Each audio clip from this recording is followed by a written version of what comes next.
Hi, I'm Chris. I'm an editor and a DaVinci Resolve Master Trainer. Today, I'm going to look at some of the editing functionality that you can access in DaVinci Resolve. We've been sent some footage to put together a short trailer for a documentary film by the filmmaker Brian Terwilliger. And so to do that, we're going to start by creating a new project. So here I am in the project manager. I'll just click on the new project button to create that and give this project a name. Age of Airplanes Trailer. Choose to create. And DaVinci Resolve opens directly in the cut page. Now the best place for me to do importing and organization is actually in the media page. So down in the bottom of the interface here, just click on the media page. Now on the top left of the media page, it gives me access to all of my system storage locations. So I'm just going to right click here in the side and choose Add New Location. I'm going to navigate to the location where my footage is. In this case, it's actually in my Documents folder. Go to the Editing folder and then choose Open. And that creates a new storage location for me to access here. Now the video and the audio clips that have been sent to me are actually in separate folders. And to a certain extent, I want to preserve that folder structure. So when I import the footage into Resolve, I actually want to import and also to create a series of bins. Simply select these two folders in the media storage location, right click and then choose the third option, which in this case is Add Folder and Subfolders into Media Pool, creating bins. Now at this point, DaVinci Resolve is asking me to change the project frame rate. This is so that the project frame rate will match the frame rate of the footage that I'm bringing in. So in this case, I need to accept the change. So now the footage has been imported into the media pool, it's ready for me to start working on and organizing. The first thing I'm going to do is just access the audio clips bin. And you can see that although I've got a folder of sound effects that actually contains a series of sound effects that I'm going to use within the trailer, the other clips aren't organized into bins. So let's create a couple of other bins so that we know where this footage is. So first of all, with the audio clips bin selected, I'm going to come to the File menu and choose the option here, New Bin. There are also a series of shortcuts that you can employ here as well, such as Shift and Command N, because I'm on a Mac. That then creates the new bin, and I'm just going to call this Music. And then take the clip Music for Trailer and just drag and drop that into the Music folder. So organizing clips into bins is very similar to organizing files in folders on your operating system. I've also got two voiceover clips here. I'm just going to select both of those and this time right click and choose Create Bin with Selected Clips. I'm going to call this VO. So that's got all of my audio clips organized into separate bins. I now need to do the same with the video clips. But in this case, rather than just using simple bins, I'm going to use a series of smart bins. So selecting the video clips folder, you can see I've got a series of thumbnails for each of the clips. If I actually just take my mouse and run the mouse across the clips, you can see that each of the video clips is previewed for me. If I get to a clip that actually has audio, you can also hear that I've also got audio scrubbing as well. I'm just going to turn that off for the moment, just by pressing Shift S on my computer. Now we're not hearing the audio scrub. Obviously, these three clips that I have here are interview clips. So I'm actually going to tag them with a keyword called interview. I'm going to shift click to select all of those three clips. And then in the metadata panel, down in the bottom right-hand corner of the interface, I'm just going to display the keyword metadata field that I need. Clicking in the Sort menu for the metadata panel, I'm just going to choose the option Shot and Scene. And this will actually show the metadata for the shot and the scene information for these clips. You can see scrolling down through this view here that we actually have a field for keywords. So I'm going to enter the keyword interview. Just type in interview or beginning to type interview in the metadata field means that it'll actually bring up a list of options for different keywords. But you can always put in your own keywords in there. Let's choose the option for interview and choose save. So that's how easy it is in order to be able to add keywords to any clip within your project. Now that we've added the keywords to the clip, it's actually really easy because DaVinci Resolve will automatically display any keyworded clips in their own smart bin. Down in the bottom left-hand corner of your bin list, simply select the keywords option and then toggle it open using the disclosure arrow. And you'll see in there is a smart bin for interview. So my 3 interview clips are now being displayed within that smart bin. Just to show you how easy it is to keep adding keywords, I'm just going to select the video clips bin and select the clip called credits. In the keywords, I'm going to add the keyword credits. And now that has actually tagged that clip with that keyword.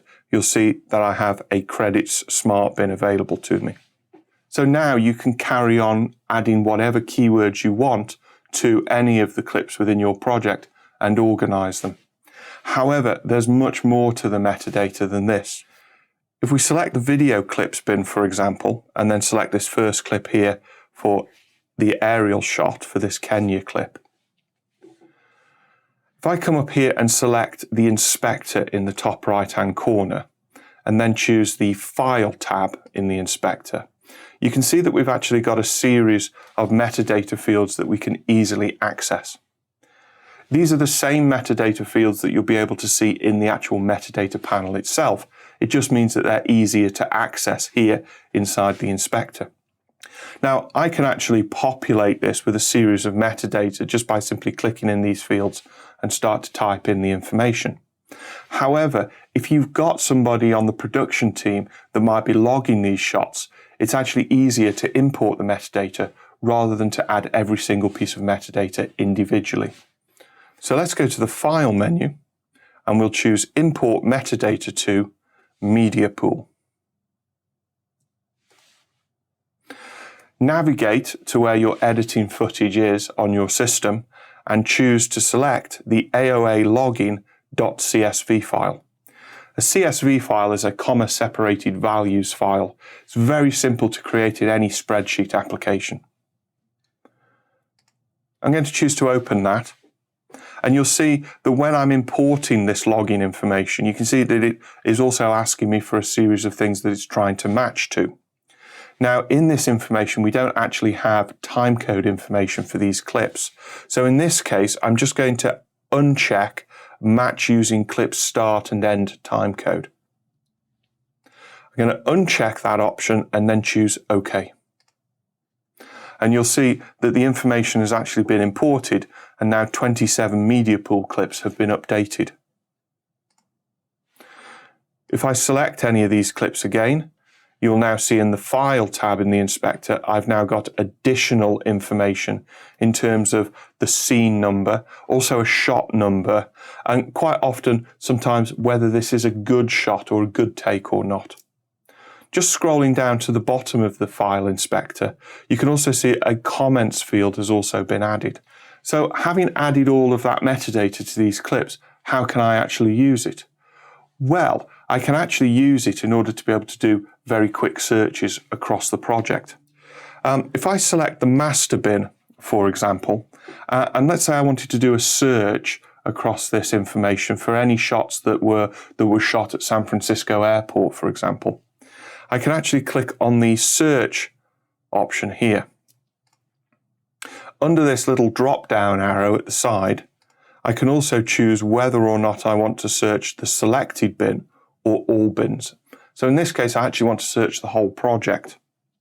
So I'm going to select all bins. And now I need to choose which fields I'm actually trying to match. So you can see here the filter by is actually based on the file name of the clip, which is absolutely fine if you know the file name that you're searching for. In this case, though, I actually want to match to the scene information. So if I just tap S on my keyboard and keep tapping S, it will cycle through all the metadata fields until I get to the scene. Selecting that, I can now type in SFO. And you can see that all of the clips in the project that have actually got that scene information, SFO, will now be revealed. Let's say I want to find a clip that actually has the comment for Kenya.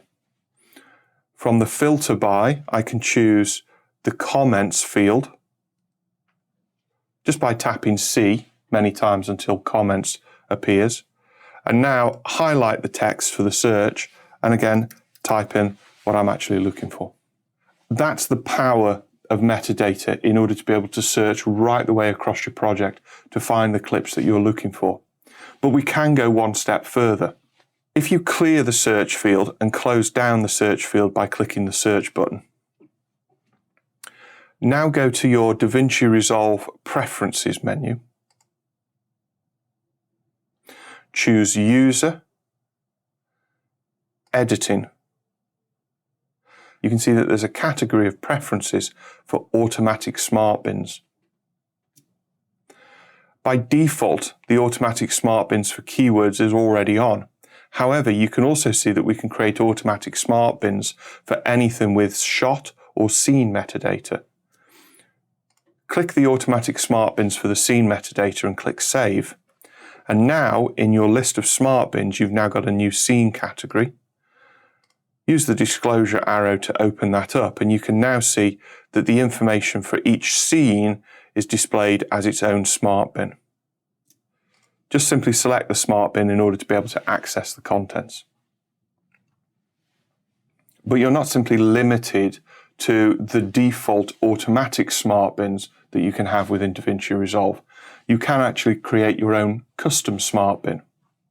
In this case, I'm going to go back to the File menu and choose the option New Smart Bin. This field then opens up and it's asking me for a variety of rules that I can actually input in order to be able to narrow down the footage that I actually want to locate. Let's rename this smart bin B-roll. So now I need to choose my first rule. So in this case, I'm going to say Media Pool Properties, but I don't want to match on the file name. I actually want to match on the keyword information to begin with. So keywords do not contain interview. So now my smart bin search is automatically filtering out any clip that has the interview keyword.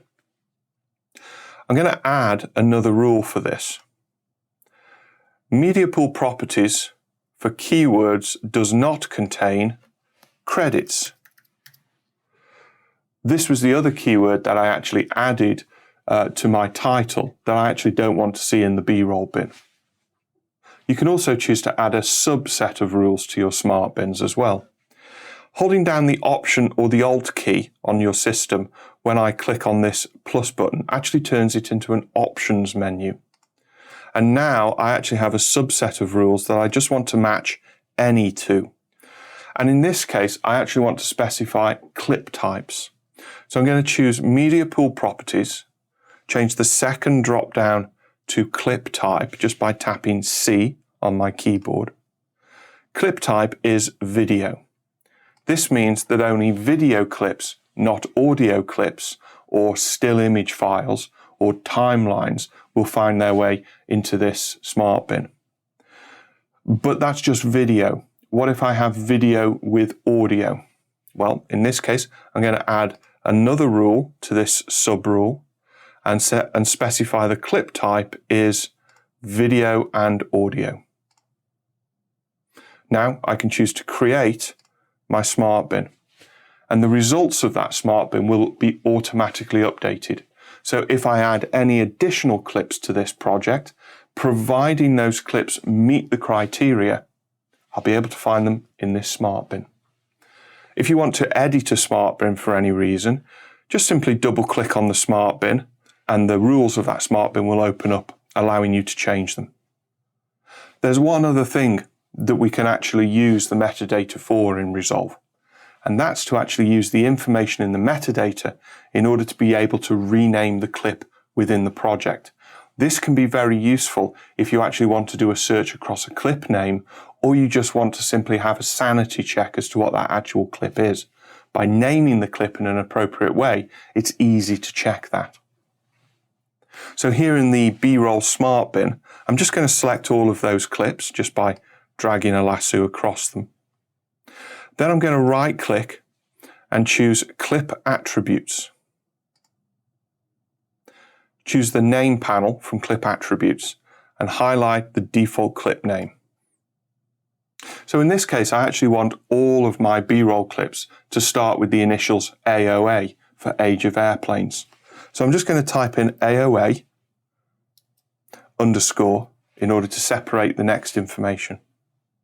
Now I want to take information from the metadata, and in order to do this, I need to add what we call a variable. To add the variable, all you need to do is put in the percentage symbol. And now it'll give you an option to choose whichever metadata field that you want to add. In this case, we want to choose the shot metadata field. So I'm just going to type the word shot after the percentage value, and you can see here in the menu I've got the shot option. So I'm going to select that. And that has now added a tag to my clip name based on the shot information for each of these clips. Again, I'm going to use underscore, percentage, and then use comments. Now when I click OK, the clips are now all renamed in the media pool using AOA underscore the shot number underscore the comments field. This is going to make it easier for me to be able to locate each of the clips and actually use them in my edit. I want to do the same with the interview clips. So I'm going to select the interview Smart bin, select the interview clips, right click, Clip Attributes, in the name, highlight the name field, and this time I'm going to type in INT underscore percentage shot underscore percentage comments, and then choose OK. And now you can see that the interview clips have been named with the appropriate soundbite information. Now that I've got all of the clips organized for the project, I'm now going to go to the edit page so that I can actually start editing. Just simply click on the edit page button, and all of the information that you've just organized inside the media pool and the media page is now available to me. And the great thing is that I can keep organizing this footage as I'm working. And the organization process when you're editing never really stops. It just gets refined the more that you do.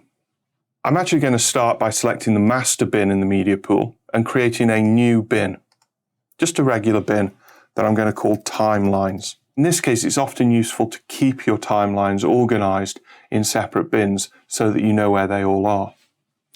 Make sure you've got the timeline bin selected, and then go to the File menu and choose New Timeline.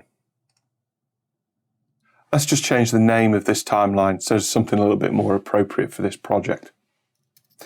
AOA trailer, and we'll just call it version 1. Quite often you'll go through a number of different versions for all of your edits. If you wish to, you can actually override the default project settings for any timeline. Just simply uncheck the Use Project Settings option, and then you can go into the format to change the timeline resolution and the timeline frame rate. However, in this case, because we already changed the frame rate for the project, we know that this is actually the correct setting. So I'm just going to re-enable the project settings and choose Create. Now I have a timeline, I can actually start assembling the material directly in the timeline and start putting together this edit and making some sort of sense of the material that I've got. So let's go to the Interview Smart bin so that we can actually see the interview clips. From the Sort menu in the media pool, just click and make sure that you're organizing these clips by clip name. This will put them in the order that we're roughly interested in. In this case, we actually have int01, and it's called Shoot the Real World based on the naming convention that we're using for this project. You can see that as I'm scrubbing backwards and forwards, my live media preview is on so that I can actually see the content of that clip. If my audio scrubbing was also turned on, I would also be able to hear the audio scrub as I move my mouse back and forth. To turn the audio scrubbing on and off, you can use Shift S. I'm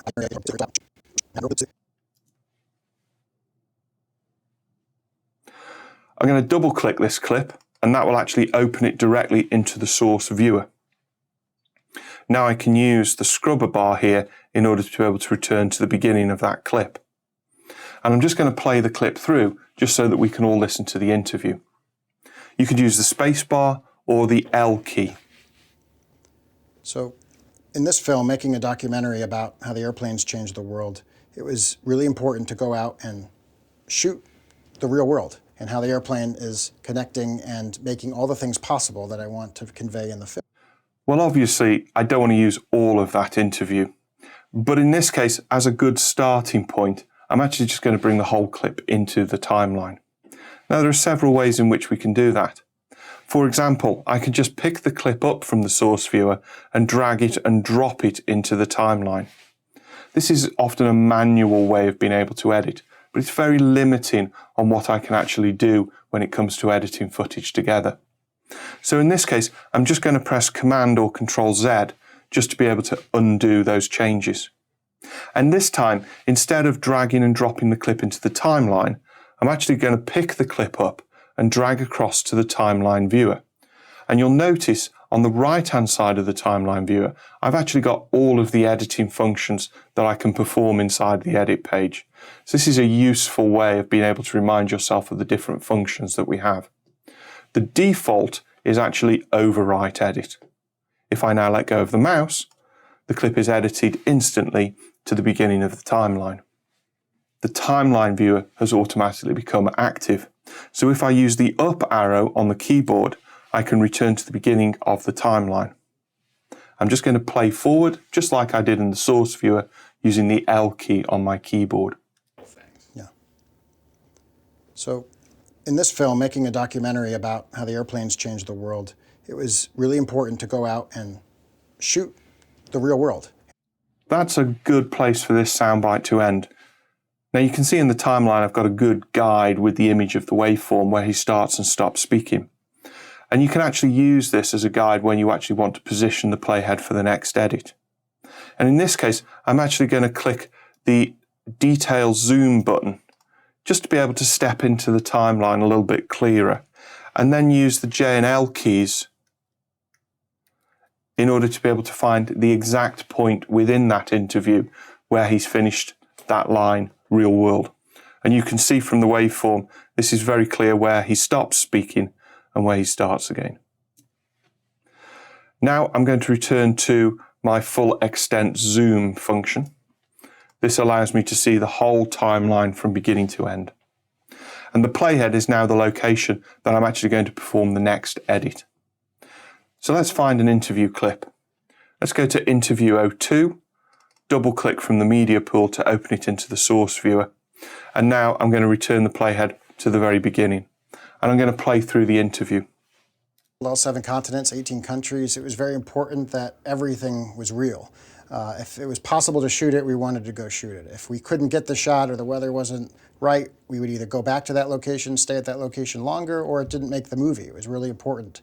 Every shot was original and that everything was real. But there's a few things, only. And again, I don't want to use all the interview. I only want to use a portion of the relevant part of the interview. So in order to be able to see the parts of the soundbite that I actually want to use, I'm actually going to use a feature inside DaVinci Resolve which I find very useful on a day-to-day basis. If you come up to the top of the source viewer and click the Options menu, that's the 3 dots that you see at the top of the viewer, we can actually choose to show the zoomed audio waveform. You can also choose to show a full clip audio waveform. Let's try that first. And that actually shows me a waveform very similar to the waveform that I have for the clip in the timeline.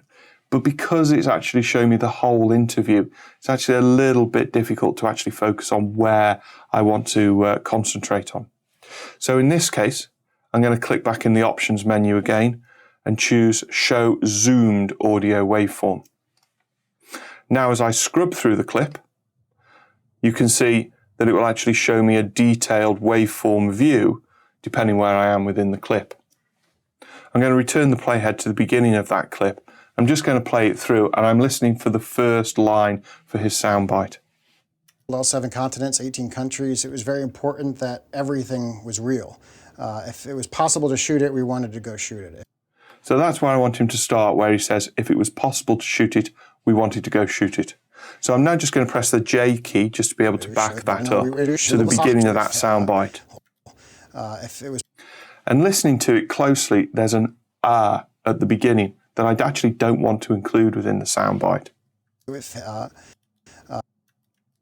So now I can actually jog through, if I turn on my audio scrubbing,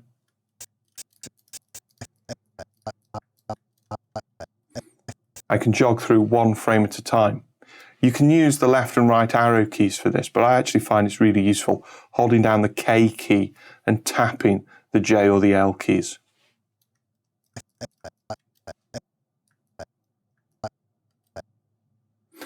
So at this point, I want to add an in point into my source viewer. There's only one way you really need to know how to do this, and that's by pressing I on your keyboard. So I'm now going to play the interview through to find the end of the soundbite that I'm interested in. If it was possible to shoot it, we wanted to go shoot it. If we couldn't get the shot or the weather wasn't right, we would either go back to that location, stay at that location longer, or it didn't make the movie. It was really important. Every shot was original and that everything was real. And that's the word real, where I actually want this soundbite to end. So I'm just going to back the playhead up. And that everything was real. And again, you heard a little bit of the but at the beginning, so I'm just going to come back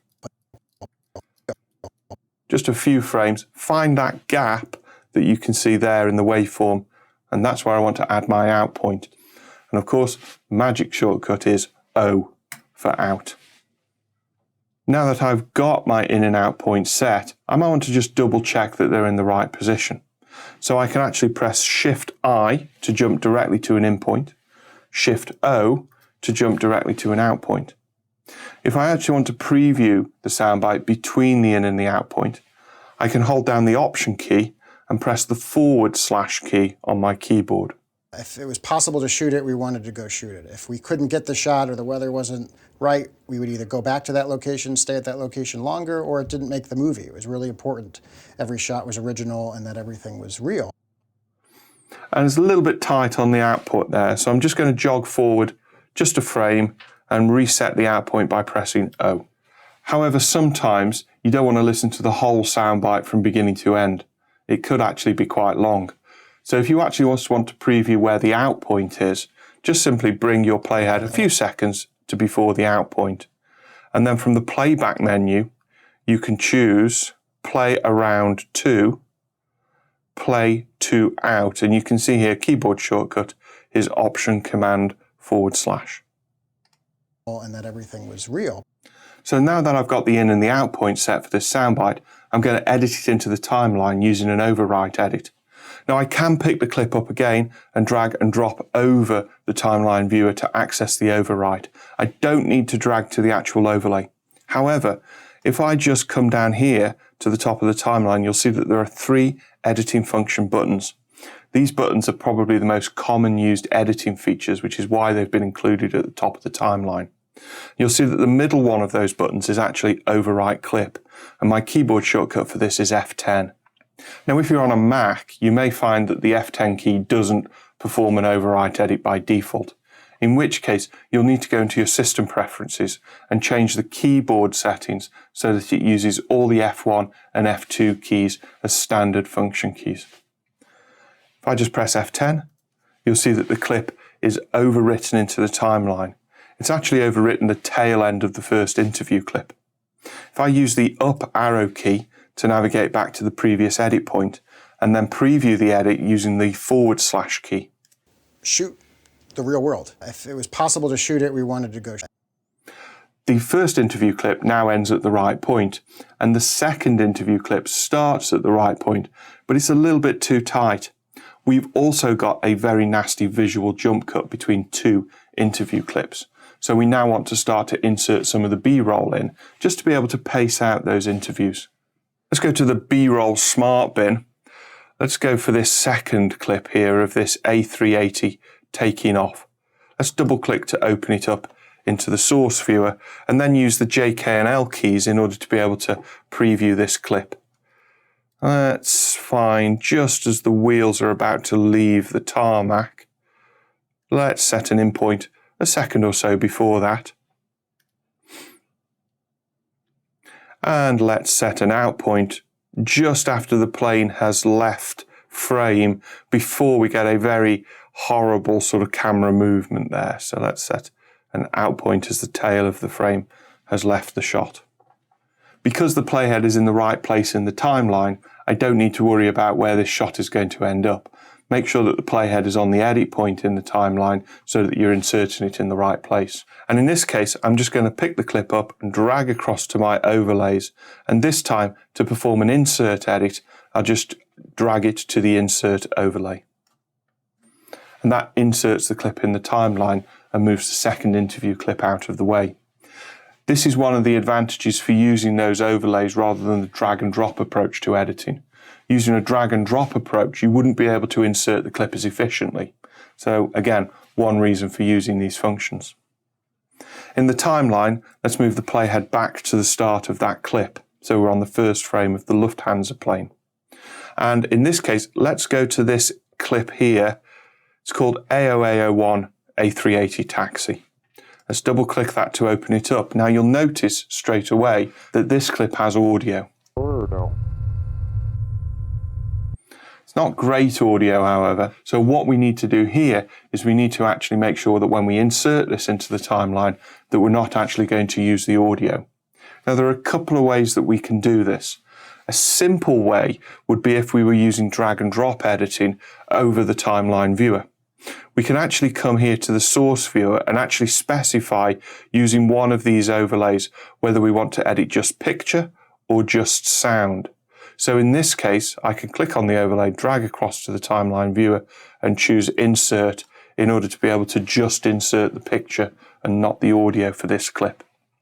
However, I'm just going to undo that with Command Z, because if I want to use my keyboard shortcuts or my editing buttons at the top of the timeline, unfortunately, I can't specify using that overlay whether I'm using just the picture or just the sound. For example, if I come here and use the insert editing function, you'll see it will actually edit the audio in as well as the picture. Again, I'm just going to undo that. So there's actually another control that we can use in order to be able to specify whether we're editing just picture or just sound directly into the timeline. It's these two buttons that appear with red borders along the left-hand side of the timeline. These are your source controls. I'm actually going to come down to the audio source control here, and I'm just going to simply click once in order to disable that button in the timeline. Now when I perform an insert edit using the timeline button, no audio is brought into the timeline. And this also means I can use my keyboard shortcuts efficiently as well. Another insert edit that we're now going to want to do is actually within this interview clip here.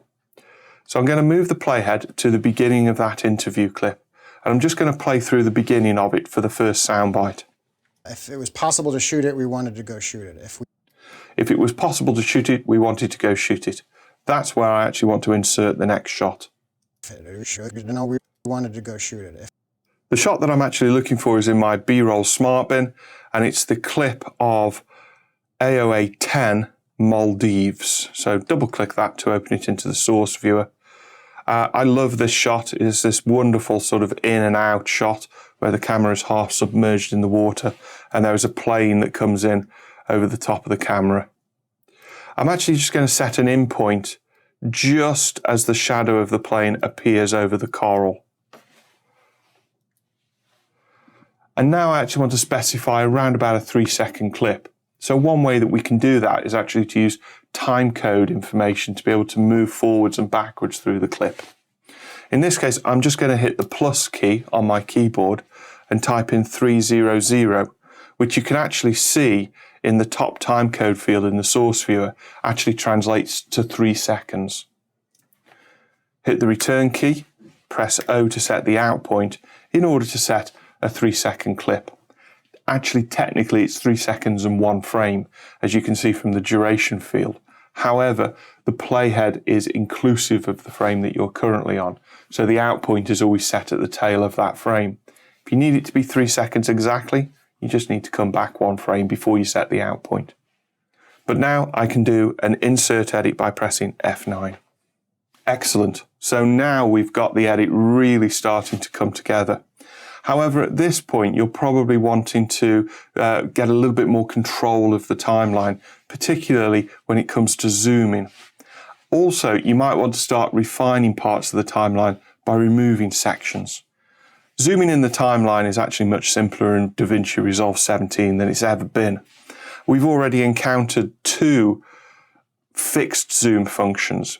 These are the full extent zoom, which will always show the full length of your timeline, irrespective of how much content is in the timeline.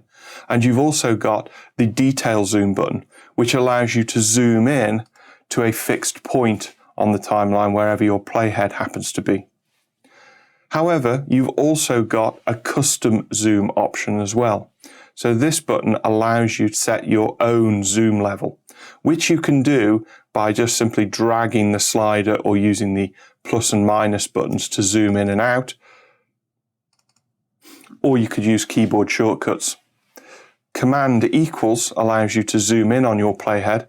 Command minus allows you to zoom out. If you're on a PC, instead of using command, you just simply use control. And you can also use Shift Z in order to be able to fill the timeline window.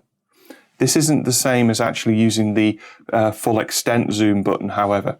The Shift Z function allows you to see the full timeline zoom, but it doesn't remain fixed at the full timeline zoom. So if you add any other clips to the timeline, you'll have to manually change the zoom in order to be able to focus on the parts of the timeline that you actually want to work with.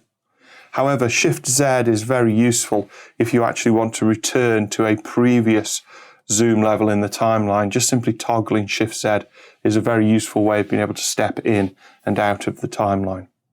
If you've got a 3-button mouse with a scroll wheel on it, then what you can do is just hold down the Shift key and use the scroll wheel in order to be able to dynamically adjust the height of each of the tracks. And you can also change the bias between the video and the audio part in order to be able to get a larger audio track. And you can actually see how easy it is now to see the waveform for those clips. If you don't have a wheeled 3-button mouse, then you can always use the timeline view options menu here, and then actually use the track height sliders at the bottom of that menu in order to be able to adjust the height of your video and audio tracks. So now that we've looked at how to adjust the timeline zoom level so that you can comfortably view the timeline depending on what you need to do, let's look at how we can remove some of these clips and start to refine the edit a little bit further. To begin with, you might want to actually remove just a simple portion of a clip. For example, you might want to remove the video or audio part of a clip. If I actually concentrate on this middle interview here, I'm just going to move the playhead over that and hit my detail zoom button so that I can focus on this. You should notice on the left-hand side of the clip in both the video and the audio, there are 2 little chain link icons. This indicates that this clip is linked in both its video and audio portions. Using linked clips is very, very useful because it means that you can move them around very easily. When you select the video portion of a linked clip, the audio portion is also selected automatically. So it means it's very hard to move these things out of sync. However, in this case, I just want to remove the video portion of this clip. To override the link temporarily on the timeline, just simply hold down the Option or Alt key on your keyboard and then click on the video clip in order to be able to select it. Alternatively, you can actually turn off the linking for the whole timeline by just coming up and choosing your link selection button here. And with that turned off, if you hold down the Option key and select a clip, it will actually select any linked parts of the clip automatically. So basically the Option or Alt key just simply reverses whatever your link selection is set to for your timeline. With the video clip selected, I'm just going to go back to my full extent zoom so you can see what happens to the timeline. And I now want to ripple delete the clip. So in this case, I'm going to hold down Shift and use the delete key in order to be able to remove that clip. And you'll see it removed the video clip, but it didn't remove the audio portion of the clip. More importantly, it's also closed the gap and rippled the timeline in order to make the timeline slightly shorter. And the full extent zoom is actually still showing me the full length of that timeline. However, something else that you may need to do is actually be able to remove a portion of a clip from within the clip. And a good example of this is if you're working with interview clips. Let's move the playhead to the start of the last interview clip in the timeline and then use the detail zoom button in order to be able to zoom in. There's a line in this clip that I actually want to remove, so I'm just going to preview the clip just by playing it. If we couldn't get the shot or the weather wasn't right, we would either go back to that location, stay at that location longer, or it didn't make the movie. It was really... So he says, we either go back to that location, stay at that location longer, or it didn't make the movie. It's a little bit repetitious, it's not quite, but the director actually wants to take the second line out there, stay at that location longer. So let's look at how we can do that. First of all, we can actually see the waveform where the portion of the dialogue is that we actually want to take out. Again, using the shift key and the scroll mouse, I can actually make that even bigger. I'm going to move the playhead back, and my audio scrubbing is going to come into handy here. So I'm just going to play forward. Stay at that location. That location, stay. And I can hear the beginning of the word stay. Making sure that my playhead is on that point, you can see from the waveform in the timeline that I look as though I'm at the correct location. And now what I want to do is I want to cut this section out. So I'm actually going to use the blade edit mode for the timeline. Coming here to these first 4 buttons at the top of the timeline, these are my different timeline editing modes. The first of these is the default selection mode. This allows me to click on clips, move them around, and delete clips. I've also got my blade edit mode, featuring a very frightening looking razor blade icon, I have to say. If I select that or use the keyboard shortcut B, I can then bring that blade down into the timeline here. Making sure that my snapping is on, you can see how easily that line will actually snap to where my playhead is. And I'm just going to click once in order to be able to add an edit. That's the beginning part of the clip that I actually want to lose from the timeline. I now need to find the end. Stay at that location longer, or it didn't make this longer, or... And I'm looking for the word or.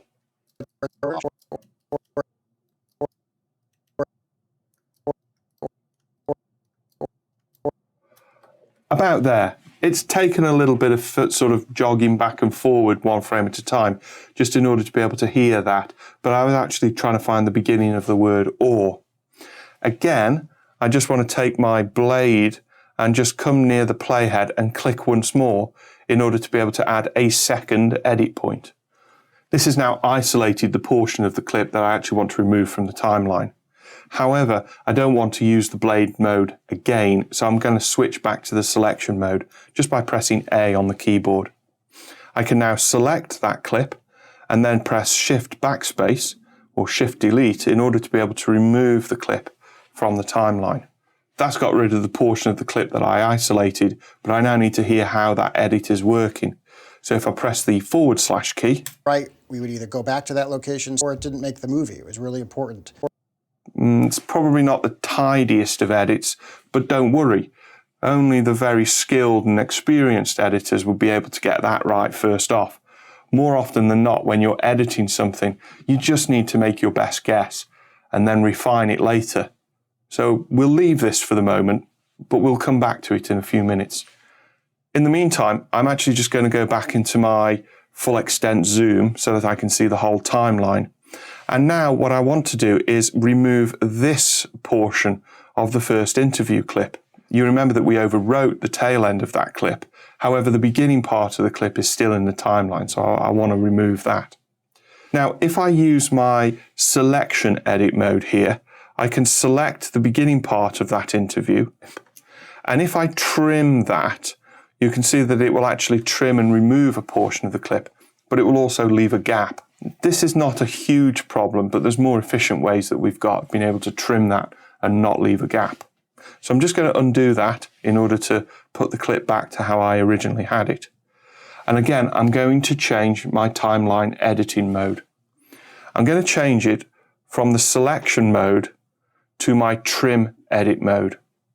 And trim edit mode is a really powerful way of being able to manipulate the clips in the timeline in DaVinci Resolve. You don't need to keep going in and selecting specific tools. This one mode will actually do all of the trimming functions that I need on a day-to-day basis. Using T allows me to select the trim edit mode. And now when I go back into the timeline, I can click the same edit point and start to trim just by dragging the mouse to the right. Yeah. As I do so, you can see that the rest of the timeline is actually changing. I'm actually rippling the rest of the timeline back, thereby shortening it by the amount that I'm actually trimming off the beginning of that clip. You can also see I can go the other way as well. I can actually add footage back to that clip if I need to. If I keep going,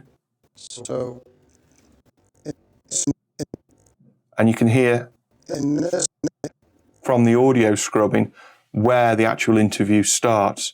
So I can now let go of the mouse, and you can actually see the tooltip there actually says that I'm removing at 3 seconds and 4 frames from the beginning of this clip.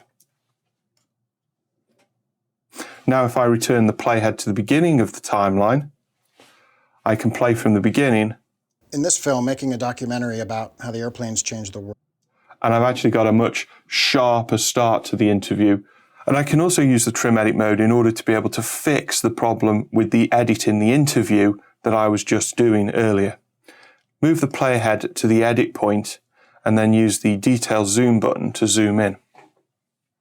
Sometimes I only want to be able to trim a frame or two in either direction. So being able to zoom in means that I'm much closer to the footage and therefore have a little bit more control over it.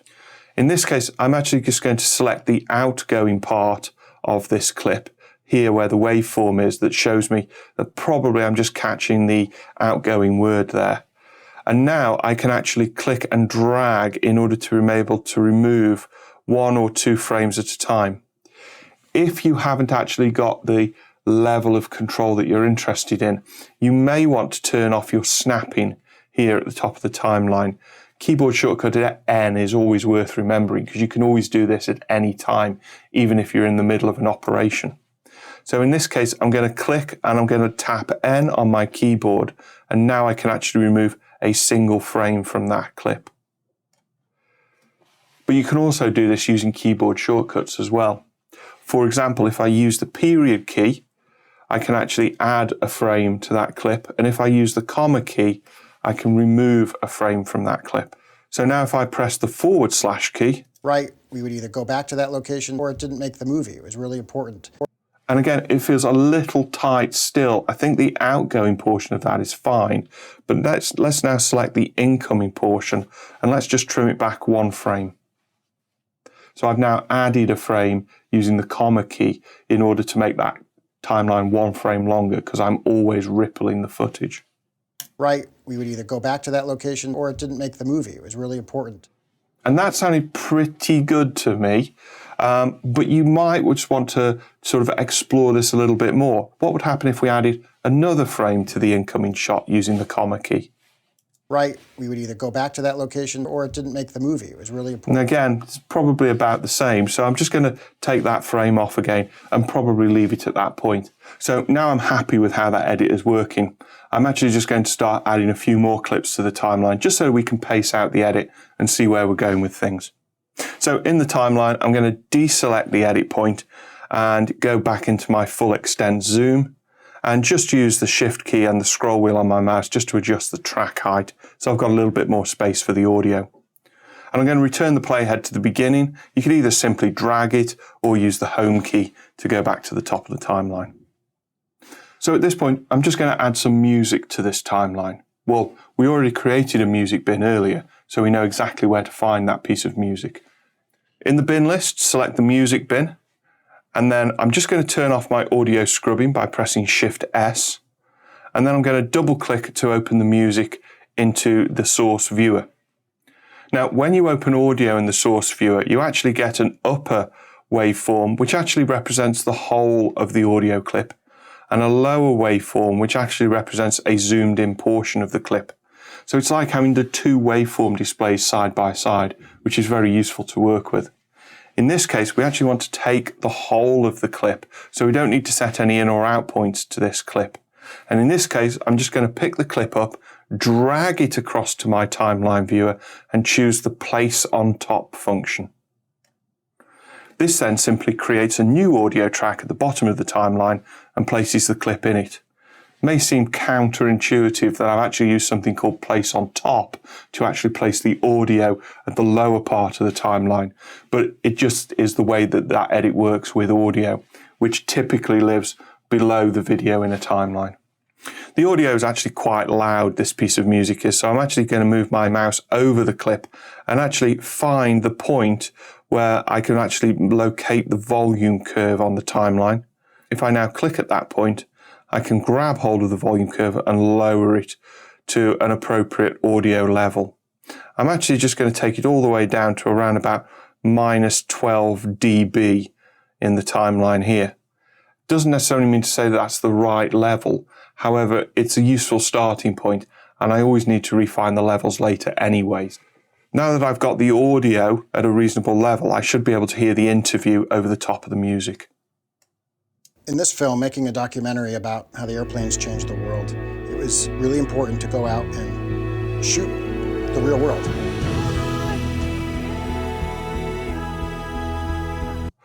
That's fine at the moment. It gives me something to work with. It might be that the music gets changed at some point in the future, or I might need to refine it a little bit more. So I don't want to spend too long adjusting the levels and making them perfect. Not at this stage. Now that I've got the music into place, that actually gives me a time for the edit. So I've now got something to aim for in terms of an overall duration. Let's move the playhead to the edit point between the two interview clips halfway through this piece of music. We're going to start by editing a new clip in here, and it's actually just going to help us to fix that very nasty jump cut. Let's go to the B-roll bin, and let's find the clip called South Pole. Double click that, it's AOA 8, shot 8, and I'm going to set an in point just as the tail of the plane is coming out from behind that yellow sign. So an in point there. And I'm wanting to take 5 seconds. I don't know if 5 seconds is the right duration, but it's just a good all-round number that we can tend to work with for putting shots in. So I'm going to use +500 in order to jump the playhead forward by 5 seconds. Hit return, set an out point. And now I can just make a simple overwrite edit with F10. If I back the playhead up in the timeline and then hit the / key, Right, we would either go back to that location or it didn't make the movie. It was really important. and I think that edit works nicely. The audio of the interview is working very well, and the new picture that's overwritten the end of that interview actually covers the jump cut. So now let's add a few extra clips to the end of this timeline, and then we can actually trim those clips to the correct duration. From the B-roll bin, select the Kenya clip, AOA 07, hold down the Command or Control key and select AOA 11. That's the St. Martin landing. And then again, hold down Command or Control in order to select AOA 14, Aerial Alaska. With those 3 clips selected, I can actually drag those clips directly to the timeline viewer and choose the Append at End edit. What the Append at End is really useful for is throwing clips at the end of your edit so you can use them to quickly assemble footage into the timeline. And it doesn't depend on where your playhead is. It just depends on where the last clip is in your timeline. Obviously, those clips are way too long for this edit, so I just need to reduce their duration. To select the clips, I'm going to switch into my selection edit mode, select the clips, now go back to my trim edit mode, right-click any of those clips, choose Change Clip Duration, Command or Control D is the shortcut, and from the Change Clip Duration box, I'm going to choose the 5-second preset. As I said, 5 seconds is not necessarily the correct duration, it's just a duration that's worth starting at. Click Change, and now my clips have been trimmed on the timeline. However, I've still got a little bit of work to do here. Let's move back to the beginning of the South Pole clip, and then let's use the detail zoom button just to zoom in a little bit here. I want to make the South Pole clip a little bit shorter because nothing really happens in it. So a 5-second shot is a good starting point, but let's just make it a little bit shorter from the beginning. So if I select the incoming part of that clip, just to select that clip there, you'll notice I haven't selected any audio, and I'm using the trim edit mode here in order to be able to select the beginning part of that clip, and I'm just going to remove a few frames just to bring it down to about 4 seconds duration. You can see that as I'm trimming it, the tooltip is telling me how much I'm actually trimming it by, and the grey numbers underneath represent an overall duration. However, look at what's happening to the underlying audio clip of the interview. Remember, I had the interview working in terms of the audio. By changing it like this, I'm actually losing parts of the outgoing audio clip. I don't want to do that. So in this case, I need to undo that change. Now, the reason that this is happening is because Resolve fights to keep everything in sync after the point at which you are trimming. So if a clip starts at the trim point or afterwards, then it will move in an appropriate direction. In this case, we actually need to break that functionality that up until now has actually served us quite well. So in this case, I'm actually going to come to the track header and I'm going to choose to lock the track. That will prevent any additional changes being made to any of the clips on this track. I'll now trim that clip to the 4-second duration that I was aiming for. And you can see that the audio underneath is now no longer moving. Let's go back to full extent zoom and then play to review the change. Go back to that location where it didn't make the movie. It was really important. Every shot was original and that everything was real. That's a nice shot of the Kenya plane. However, you'll notice the beginning part of that clip was just a little bit untidy. So again, I'm just going to ripple a few frames out of the beginning of that clip. If we move the playhead to the beginning of the clip, go into the detail zoom, use the trim edit mode in order to be able to ripple a few frames out to get rid of the yellow part of the plane at the top of the frame there. Again, bringing the duration down to that around about 4 seconds. It's not important to get it accurate at this point. It just means that just refining the beginning of the shot. Let's continue playing. Original and that everything was real.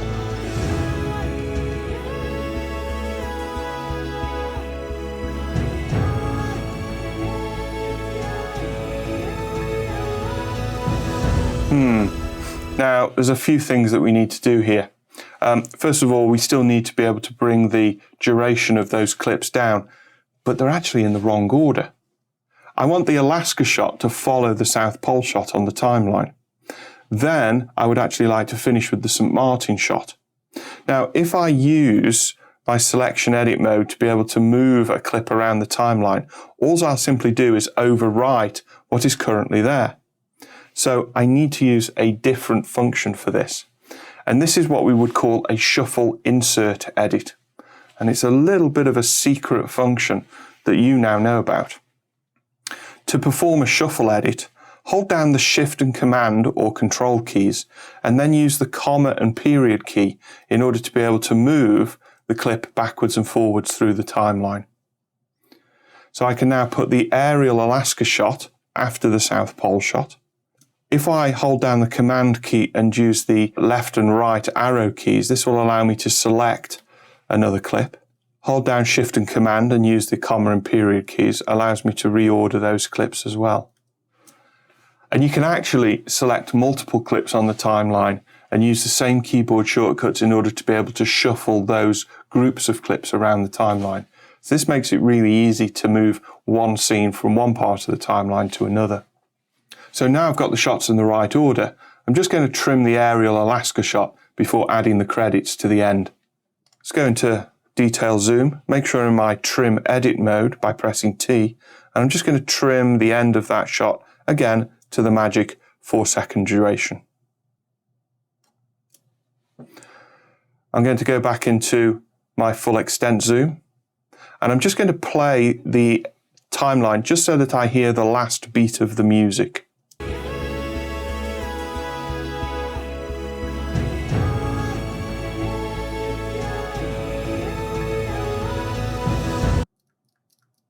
I'll use my audio scrubbing.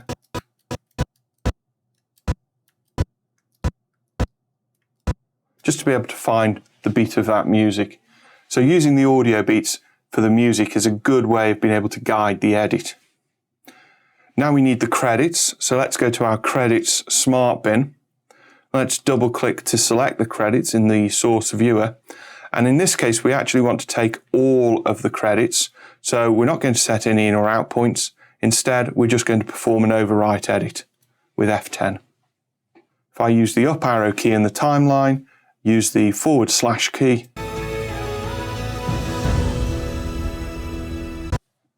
Now that I've got those shots in at the end of the timeline, I just need to go back through and refine which parts of the shots that I'm using. So I need to use the trim edit function for that as well. Let's position the playhead over the St. Martin shot at the end of this timeline and use the detail zoom button to zoom in.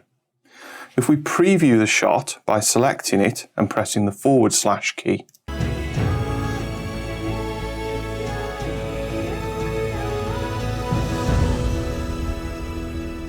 you can see that we're actually using the beginning part of the shot where actually the plane is quite far away.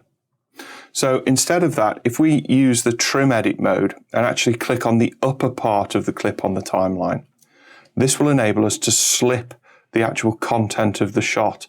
You can see how the clip is slipping on the timeline and how the thumbnails are being updated. If I keep on dragging, if you look at the timeline viewer, you can see in the upper right corner, you can see the outgoing frame as the plane disappears overhead and out of shot. And that is where I want that shot to end. This is called a slip edit.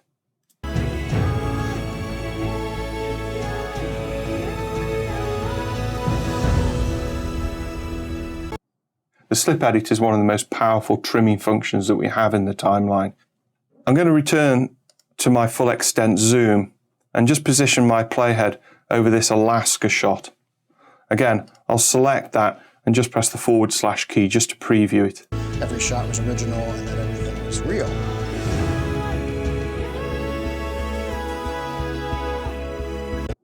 It's a nice shot, but it's lacking a certain amount of dynamism. So another thing that we can often do with shots is we can adjust the speed of them.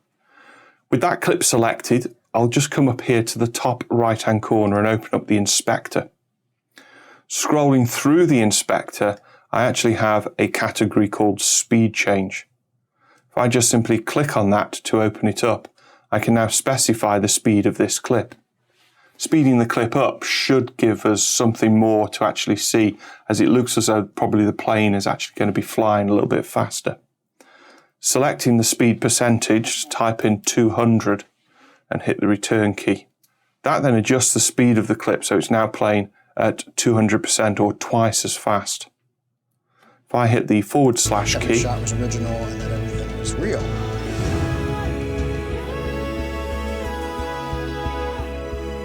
There's now a little bit more movement in that shot. So in this case, I can now slip the clip in order to use a later part of the shot as the camera pans around the plane, so that we now get this shot in the top right quadrant of that timeline view. As you can see, the end frame is now the plane with the mountains in the background. Every shot was original and that everything was real.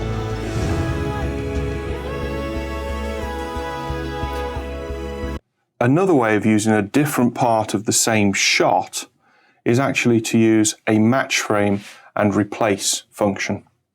In this case, if I move the playhead to the first frame of the Kenya clip, if I actually want to reveal the original source clip for that clip, I can just press F on the keyboard in order to be able to do a match frame. This actually brings the original source clip up into the source viewer. This means I can now see all of the rest of the clip without actually having to manipulate it directly on the timeline. If I now choose a new starting frame for this clip, just as the plane is coming over this shot of the flamingos here, I've now got the playhead in the correct position. And now I can use the replace edit function in order to be able to match the two playheads together. You can use the replace edit by simply dragging the clip over the timeline viewer to the replace edit overlay, or alternatively, you've actually got a replace clip button at the top of your timeline, or you can use your keyboard shortcut of F11. And in this case, the replace edit has actually replaced the clip by matching the two playheads together. So the playhead here in the source viewer is actually placed at the location of the playhead in the timeline, and then the clip is actually replaced based on the source media clip after the playhead.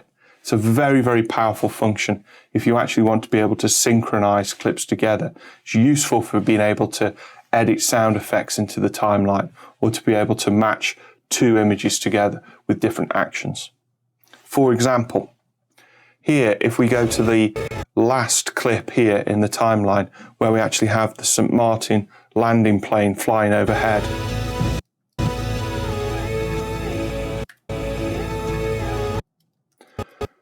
sometimes instead of match framing to the same clip, you actually maybe want to reveal the clip in its original source bin. This is because usually additional takes of the similar sorts of footage would be available usually in that bin. So in this case, instead of match framing to the source clip, right click the clip in the timeline, and there you can use the Find in Media Pool option. That will then reveal the clip directly in the media pool in the bin, and usually other clips around that will be alternative takes. For example, this clip, AOA 12, actually has the similar plane landing, but also has lots of people in the foreground. This is a much more dramatic shot than the original one that we were using. If I double click that clip to open it into the source viewer, and then actually use my JK and L keys in order to be able to find a frame which is sort of visually matching the frame that I'm viewing in the timeline viewer, with the two playheads in the correct positions, I can now simply do a replace edit and match the action across the two shots.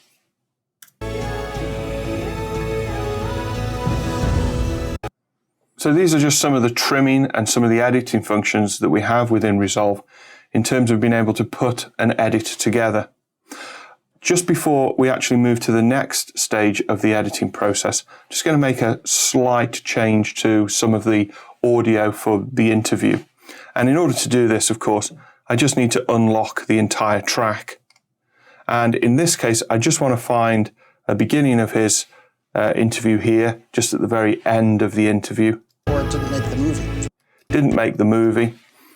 And I actually want to separate this part of the clip here and just move it a little bit further up and out of the way. So I could use my blade edit mode here to cut that clip, or I could use a short keyboard shortcut for this. If I select the clip and press Command or Control B, that will actually split the clip, and now I can move that clip and position it where I need it to be. About there will do. It's really important. Every shot was original and everything was real.